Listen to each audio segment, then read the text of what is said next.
The Online News Act is providing $100 million that is being invested in Canadian media. So yes, it's working. Can we do better? Let's see if it can be improved upon, but it is working. Yeah, what's working is CBC's getting our tax dollars at an outrageous amount, like $1.3 billion a year. Journalists are no longer a reliable source of accurate information, rather spreader of disinformation and misinformation bought and paid for by corrupt politicians. You know, when you get comments like that, you can't disagree with that. I mean, that's what mainstream media has become.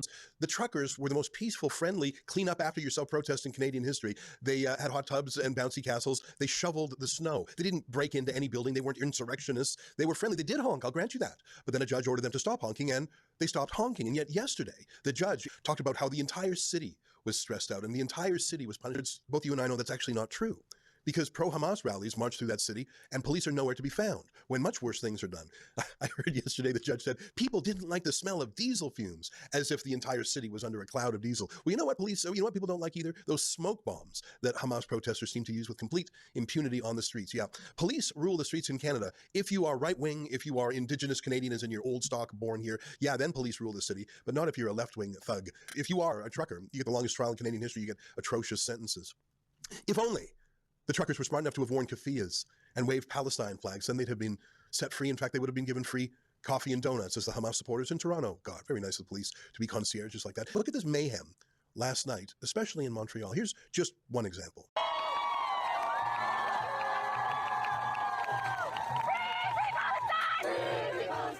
See what I mean about those smoke bombs? But yeah, sure, the odd whiff of diesel in Ottawa was enough to prosecute people for 3 years on October 7th. They were not saying, finally, we have a country of Palestine. They were saying, we're killing the Jews. We're really doing it. We invaded Israel and we're butchering the Jews. One of them called his parents and said, Mom, Dad, I killed a Jew. They were celebrating that evil. So compare the policing. In Montreal, anything goes on the streets. Oh, except a Jewish flag being held peacefully by some students. Take a look at this video. You don't want to deal with two groups on opposite sides. We're asking you to leave. If not, we will arrest you guys. We tell you that. You're going to officially work. We're obstructing to our work. Are they being pushed too? Can I ask, are they being pushed too? Why are we being pushed away? It's an order. It's an order. Yeah, how long can police maintain the confidence of the people if they clearly have a partisan approach? Remember Robert Peel's rule of policing. The police must be completely nonpartisan. Just now, I just heard the crowd chanting for jihad here in Canada. And this is allowed, or this is allowed for an independent journalist to report on this story. We are being threatened of arrest, not just me. Other independent journalists have been threatened of arrest for just doing their job and to report to Canadians what is happening here in Montreal. Earlier this month, where Canadian flags were burned and protesters shouted death to Canada. Israel, burn, burn! Palestinians will return! Israel is a terrorist state! So, I mean, if you're a cop, do you really want to get out the nightsticks and the pepper spray and take on a mob of thousands of Hamas supporters, some of whom must have knives on them at the very least? Or do you want to take out the 5'0" 100-pound reporter from Rebel News? What's the worst she's going to do? No matter what they do, the more they try to silence us, the more they try to silence us, the louder we will be. The more they try to silence us, the louder we will be. The more they try to silence us, the louder we will be. The more they try to silence us. Just 2 weeks ago, Alexa discovered the Canadian Armed Forces contractor who threw the 2 smoke bombs into a church along with a pack of Antifa activists outside. So there was this Christian pastor who was performing a singing prayer service in a church in Montreal, and some thug reached into his pocket, took out 2 smoke bombs and threw them at the stage, and then calmly walked out. Well, we saw surveillance footage of the man, and we managed to identify him in a number of ways as Gabriel LePage, who happens to work at the Department of Defense, like I say, as a military contractor in IT. When Alexa finally confronted the man, he got on his phone, and soon an Antifa thug came on a bicycle to attack Alexa. Take a look at this. Décollez! Hey, c'est quoi ton problème? Est-ce que c'est ton ami? Est-ce que c'est ça? Vous êtes un antifa, monsieur? Wow! Did you saw that? I just got attacked by what it seems like Antifa thug that are protecting Gabriel Lepage, who is working for the National Defense. What are the odds that someone could just get on his phone and in a matter of minutes summon a violent thug dressed from head to toe in black to attack Alexa? You have to be pretty plugged in. You got to be a boss of Antifa to get that kind of reaction. And he still works in the Canadian Armed Forces. How do you feel about that? In the United States, they've declared Antifa a terrorist organization, but there appears to be an Antifa cell, a terrorist group, within the Canadian Armed Forces. It's just incredible. Now, Trump is taking back the cities where he can. He took back Washington, D.C. He's trying to take back Portland, Oregon, and Chicago. Of course, the Democrats are fighting him there. Montreal, though, has completely surrendered their city to the Islamists and to the Antifa. These are Muslim values. These are Canadian values. Just when you think things in Canada can't get any worse, It gets worse. And when I say worse, I mean a lot worse. It has recently been reported that schools in Ontario are now banning pork products. Let's take a look at that. Imagine receiving an email from your kid's school teacher asking you not to pack pork in their lunches anymore because it has become offensive to some of the children who are in the class. Some parents are writing emails to the teachers saying that there are Canadian kids showing up with bacon and ham in their sandwiches, and that's offensive to their religion. Just imagine that for a second. I don't have problems with Muslims. Not at all. However, I do have a problem when a group of foreigners comes to my country and imposes their way of life on others. I don't like that. Now, if you don't like pork, that's fine. Don't eat it. But don't go around telling other people they can't eat pork. That's not right. If you want to pray 5 times a day, go ahead. It's a free country. Well, mostly. However, you have no right to go around bothering people praying in the middle of the street. That's not right. Now, if you want to come to Canada as a Muslim, that's also fine, as long as you come here legally. However, I don't want to hear Muslims complain that Canada isn't Muslim friendly. That if Muslims are going to come here, they need to assimilate, and they need to understand that most Canadians are not Muslim. Most Canadians are permitted to eat non-halal food. They're permitted to eat bacon. They're permitted to eat pork. So I don't want to hear complaints about that. That's simply not right. And it's even worse that our government is kowtowing to these people. Now, this isn't just an Ontario problem. Not at all. I was reading recently, even in New Brunswick, the small Eastern Canada province of New Brunswick, they now have a school board, and that's all they serve is halal meat. So if you're a white Christian kid, you can't get normal food at those schools. You pretty much have to eat halal. And this is something that it's not the first case, it's not the last case. So we have a lot of radicalization happening in Canada. The IRGC that's been designated as a terrorist group, the Canadian government hasn't gone against anyone at all trying to remove them out of Canada. We haven't stopped any radicalization in any mosques. We have videos of imams preaching hate and terrorism nonstop. We have tons of famous videos from the imam in Victoria, who is glorifying child sacrifice essentially for the cause of jihad. We have immigrated and gave citizenship to a father who was on video for ISIS beheading a person with a sword, and he was still able to get Canadian citizenship. Our authorities are so incompetent in handling the situation. I think this is one of the biggest issues we have in Canada. We're facing now with things that we haven't had to face before on a large scale. And now this occurrence is almost every other month in Canada, including a lot of youth involved in it now. So we have a lot of radicalization happening at the young age, which is probably the most dangerous thing happening, because as they grow up, it just gives you the idea of scale that's happening at certain communities. Oh, 100% about it. This is the new Canada. Muslim jihadist Abdul Aziz Kawam asked a person sitting at a bus stop if he was Muslim.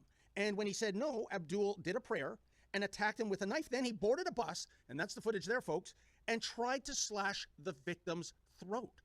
What I think is happening is that when the mob sees that no one's in charge, they are emboldened. One thing we kept hearing off camera was that Canadians were angry about pro-Gaza or anti-Israel protests. And then before we left, we passed a march on a riverfront, and this is what we saw. What's going on here? When the people in Gaza got decimated, the only people that stood for them are the Shia. Just look at them, and if you look at their doctrines, you look at what they believe in, you look at the actual literature, you see that these groups are just resistance groups, and they just resist whatever oppression that they were dealing with. What do you think the fate will be of Israel? Oh, Israel's not gonna exist in 5 years.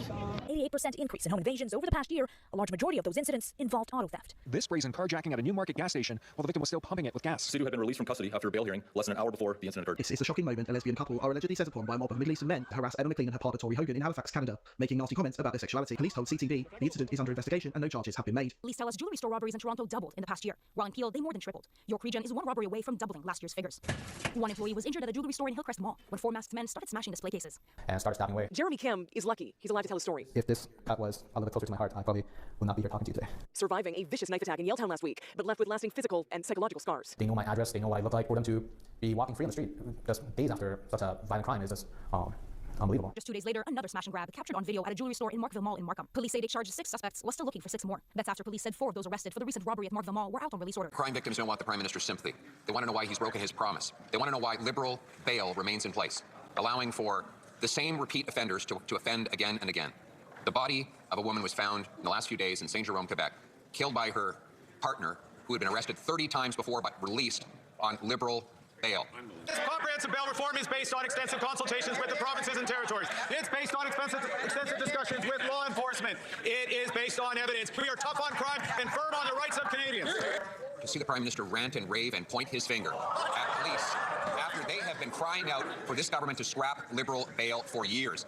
We have Constable Greg Pershella, who was killed by a man released yet again on bail. We have 1,600 crimes every single day in this country because of the liberal laws.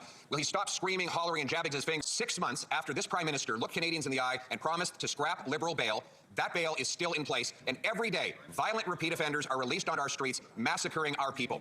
Will the Prime Minister stop making excuses? They've had 10 years. He's had 6 months. Canadians cannot afford to wait anymore. This government's bail laws violate the charter rights of 1,600 people every single day. Their names are victims. They're the people who get hit over the head with baseball bats, who get robbed, who have their children violated in what should be the safety of their own houses. We have a 3-year-old who was raped by a repeat offender out on liberal release. We have a constable shot to death by someone out on liberal release. And now we have a woman murdered by her own partner who was out on liberal release. How many have to die before he gets rid of liberal bail? Canadian public hasn't been pushing for like hardcore, anti-crime, anti-money laundering laws like the United States has. So the worst threat networks in the world, so the Chinese Communist Party, the Mexican cartels, Iranian threat networks, Hezbollah, of course, Italian organized crime, you cracked down on it in New York City with the RICO Act. It came up to Canada. So we're just wide open, and yet the Canadian public, I say, the smart ones are willfully blind to it. And too many of the population, as I say, is just completely ignorant to the fact that Mexican cartels, as the more brutal ends, as you know, they're embedded around the world. They're extremely sophisticated, but as I say, they're being used at a higher level by the Chinese Communist Party. And the Chinese Communist Party, their home base for Western Hemisphere is in Canadian cities. The plan is to move operations, and I've been reporting on this extensively. It's all happening in Canada now. And it's so obvious. It started during Trump's first administration when he first started cracking down on the southern border. Cartels knew they could go into Canada and they didn't need a visa like they needed to get into the US. It was just a regular tourist visa. They didn't need to apply for anything or pay for anything. Set up shop, negotiate, and network with pre-existing organized crime groups in Canada and say, hey, look, you guys have incredible access, okay, over 5,000 miles of practically unprotected border into the United States. We can produce this product here and traffic it. Men charged after over $400K worth of stolen mail was recovered during search warrants in the Malton area of Mississauga. Peel police say removal from Canada is being considered for some of the accused. The investigation led to the arrest of the following 8 men who now face 344 charges in relation to various property crimes. They are Sumanpreet Singh, Gurdeep Chatta, Jathandeep Jatan, Harman Singh, Jazanpreet Singh, Manroop Singh, Rajabir Singh, and Upinderjit Singh. Yeah, they're all from India. And it's time to close the border, like for the next 10 years. Canada is doomed. What it is, an act of terror against our country. This is an airport. This is not someone's backyard barbecue. As Dahlia points out here, Mark Carney won't stand up to the Muslim Brotherhood, but will stand up for them. Yeah, he's not going to do anything. He's probably fine with this. We got Kevin Vaughan also posting this. This is a threat to our national security. The hacking of the Kelowna airport to display chips and hummus messages, and propaganda confirms once and for all that pro-chips and hummus movement that's been blockading, occupying our streets is a national security threat. It is. It's a danger to our society. Castanet posting it here, so it goes on to say this incident happened at 5:15 p.m. We're experiencing some delayed flights. Yeah, no kidding. You got terror lords commandeering the electronics of the airport. We apologize to our passengers for this inconvenience. Ask anyone traveling. Check your airline updated information. 6:30 update. We're investigating third-party gain access to the terminal's flight information and public address system. Yeah, that's real reassuring. The Kelowna International Airport's public address information system was hijacked by pro-chips and hummus messaging Tuesday evening. This is deplorable. A street protest should end. They shouldn't even exist in the first place. They need to end immediately, considering the peace deal. By New York long, live, free Palestine. Hacked by Leader. Hacked by Cyber Islam. Blocking Netanyahu and Trump. So they're even announcing that they hacked it. Public rational cyber of Islam. Free Palestine. Free Palestine. Free Palestine. This is a national security breach. We need to clear all this crap out of our country. The peace deal was just done, guys. By New York long, live, free Palestine.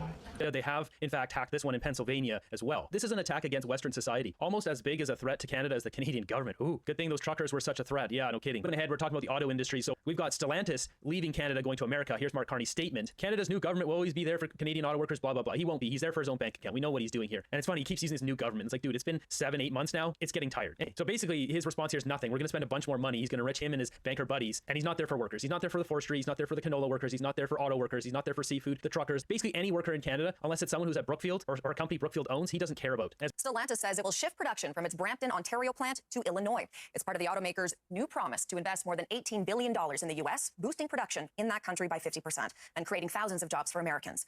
Unfortunately, that is not the top priority. Mark Carney is invested in America. It's amazing how mainstream media, even on Twitter, nobody talks about that. That is the underlying fact here that drives all of his movements. It's quite clear. All of his moves in government. There's no saving the auto industry. It's going to collapse because Mark Carney's not going to fight for it. He wants America to do well because he's invested there. People stealing apples and fruit from farmers' fields, well, here it is. He says customers have been walking straight to their cars with bags of apples or pocketing the palms in their pants. But it's really hard to tell people you can't take that, and they just get really upset. He's beefing up security, and personal bags are banned and may eliminate the activity altogether.